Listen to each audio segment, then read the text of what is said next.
شاہ صاحب کے خادم نے اسے سلام کیا، انہوں نے سلام کا جواب دیا۔ جواب دینے کے بعد اس خادم نے پوچھا آپ کون ہیں؟ وہ کہنے لگے نہ ہم انسان ہیں اور نہ جنات ہیں نہ فرشتے ہیں، ہم کوئی اور مخلوق ہیں۔ پھر اس نے پڑھا الحمدللہ رب العالمین کہ اللہ ایک عالم کا نہیں عالمین کا رب ہے، یہ کوئی اور عالم ہے، اس عالم کو تم نہیں جانتے، جاؤ تم نے قدرت کے مناظر و مظاہر دیکھنے کی تمنا کی تھی وہ تم نے دیکھ لیے، اس سے آگے مت جاؤ، یہ تم نے دیکھ لیا، اور عالم بھی ہیں، بس یہیں سے واپس مڑ جاؤ۔ وہ خادم یہیں سے واپس ہوئے، واپس سفر کرتے کرتے شیخ کی خدمت میں پہنچے، حیران و پریشان تھے کہ یہ میں نے کیا دیکھ لیا۔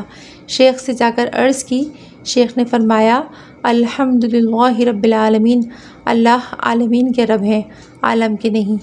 اور پھر فرمایا میری زندگی تک یہ بات کسی کو مت بتانا۔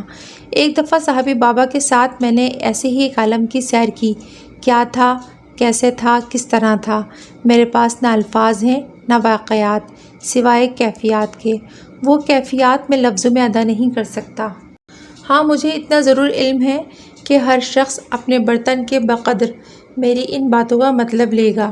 جو باتیں میں آپ تک پہنچاتا ہوں اور آج جو باتیں پہنچا رہا ہوں، وہ بات سورہ فاتحہ اور سورہ اخلاص کے متعلق ہے کہ سورہ اخلاص پڑھنے والا کوئی بھی شخص آج تک ایسا نہیں ملا جس کو ملکوتی اور لاہوتی لباس نہ ملا ہو۔ پڑھنا شرط ہے اور بہت زیادہ پڑھنا شرط ہے، اور نیکی کو کرنا اور گناہ سے بچنا لازم ہے، ورنہ نفع نہ ہوگا۔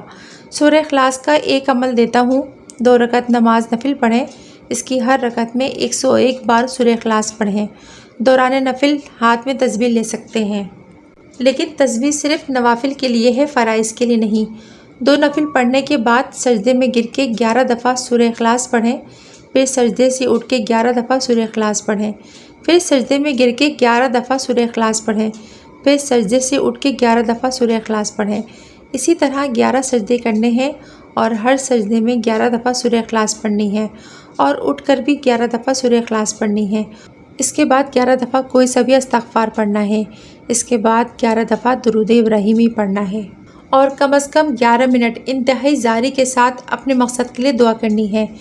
کوئی مقصد بھی ہو، دنیاوی ہو یا آخروی، آسمانی ہو یا زمینی، فرد سے ہو یا افراد سے، ظالم سے ہو یا کافر سے، حاکم سے ہو یا محکوم سے، آقا سے ہو یا غلام سے، گھریلو ہو یا کاروباری ہو، دفتر کا ہو یا زمین کا، یعنی کسی بھی قسم کا مسئلہ ہو، اگر روزانہ کسی بھی وقت اس عمل کو کریں، گھر کے سارے افراد یا گھر کا کوئی ایک فرد، اور اگر کوئی صبح شام کر سکتا ہو تو بہت ہی بہترین ہے۔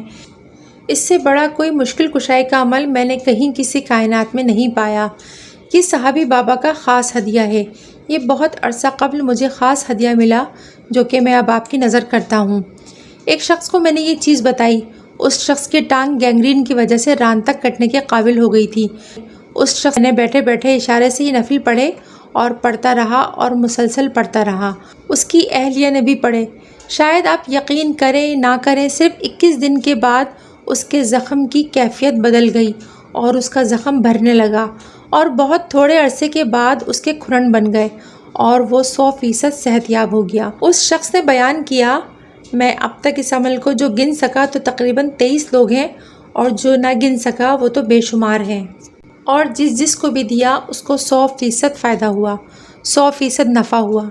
اس طرح کا ایک واقعہ اور ہوا کہ ایک صاحب کا بیرون ملک کا ویزا نہیں لگ رہا تھا، غریب تھے، اور میں غریب سے محبت کرتا ہوں اور غریب کا کام کرتے ہوئے خوشی محسوس کرتا ہوں، اور امیر سے محبت کرتا ہوں لیکن بحیثیت مسلمان کے، لیکن غریب سے محبت اور غریب کے ساتھ اٹھنے بیٹھنے سے مجھے دلی طمانینت اور خوشی محسوس ہوتی ہے۔ ایک غریب آدمی کا جوان بیٹا میرے پاس آیا اور کہنے لگا مجھے بیرون ملک جانا ہے، کاغذات مکمل ہوتے ہوتے رک جاتے ہیں، کام بنتے بنتے رہ جاتے ہیں، کوئی نہ کوئی رکاوٹ آ ہی جاتی ہے۔ میں نے یہی نفل بتائے اور یہ بات بھی بتائی کہ جلدی بھی نہ کرنا اور بے توجہی سے نہ پڑھنا، انشاءاللہ تمہیں اس کا 100% صلہ ملے گا۔ تھا تو مایوس لیکن پرعزم تھا، اس نے پڑھنا شروع کیا، پڑھتا ہی گیا، پڑھتا ہی گیا۔